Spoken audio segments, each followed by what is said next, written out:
सध्या महाराष्ट्रामध्ये जे वातावरण दिसतंय, लोकसभेवेळचं वातावरण, त्यावेळची परिस्थिती, त्यावेळची समीकरणं आणि आत्ता विधानसभेच्या वेळी जे वातावरण आहे, जी सामाजिक राजकीय परिस्थिती आहे, जी समीकरणं जुळवण्याचा प्रयत्न दोन्ही बाजूंनी केला जातोय, ते किती बदललं आहे? म्हणजे लोकसभेच्या वेळचीच परिस्थिती आहे की त्यामध्ये बदल झाला आहे?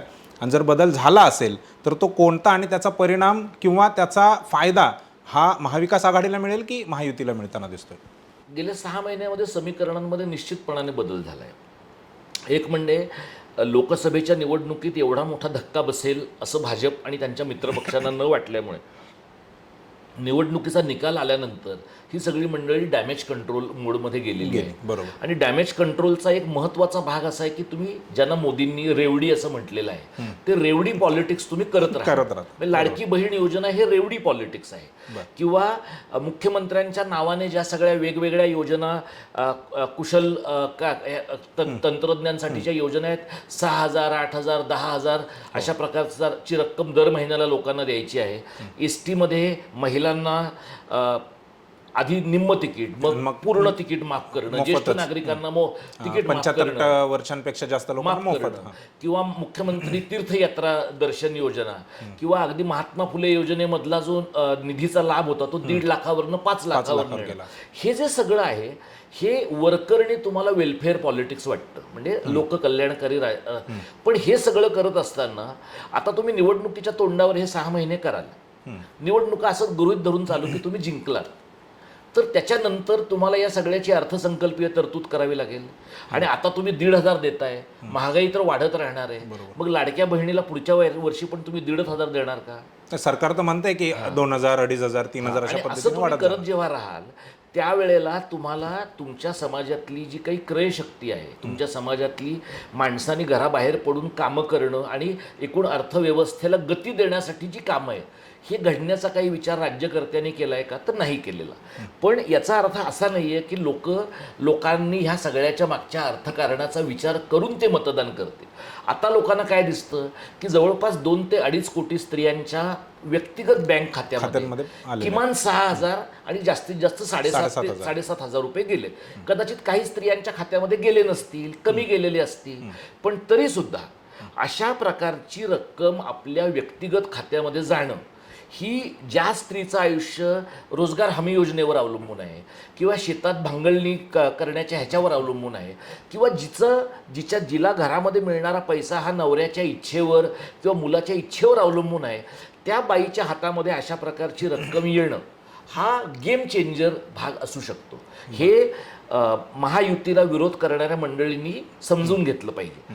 आणि हे अर्थशास्त्रदृष्ट्या एकदम अनव्हायबल अशा प्रकारची भूमिका जरी असली तरी यांच्या डोक्यात एवढंच आहे की 6 महिने आपण काढायचे द्यायचंय, आपण नोव्हेंबर पर्यंत. त्यामुळे काल शिंदे साहेबांनी जेव्हा विधानसभेच्या प्रचाराची सुरुवात केली तेव्हा ते म्हणले की तुमचे डिसेंबरचे पैसे आम्ही नोव्हेंबरमध्ये देणार आहोत. आता डिसेंबरचे पैसे नोव्हेंबरमध्ये देणार आहोत. 20 तारखेला निवडणूक आहेत, 23 तारखेला ज्यांचं कोणाचं सरकार येणार आहे ते येणार आहे. जर समजा यांचं सरकार परत आलं तर 2 दिवसामध्ये पैसे देणं किती कठीण आहे. म्हणजे एका अर्थाने तुम्ही 4 ते 5 महिन्यांचे पैसे देऊन एक प्रकारे लोकांना आमिष दाखवलं आहे, आणि पुढचा हप्ता देण्याचं पण आमिष तुम्ही दाखवत आहात.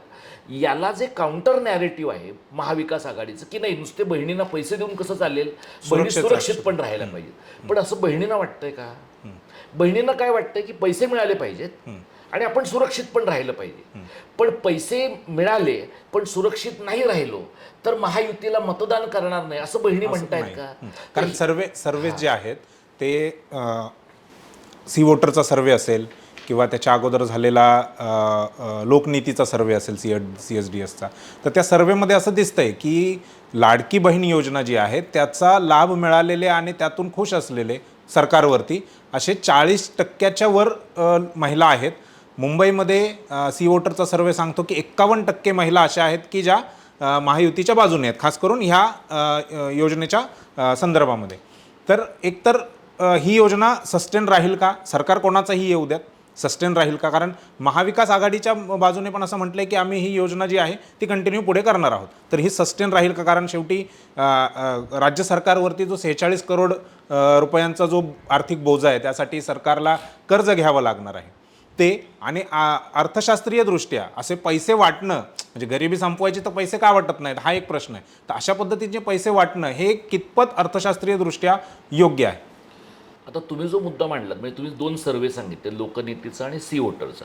त्यातला लोकनीतीचा किंवा CSDSचा जो सर्वे आहे तो तुलनेनं निपक्षपातीपणाने होतो असं म्हणायला वाव आहे.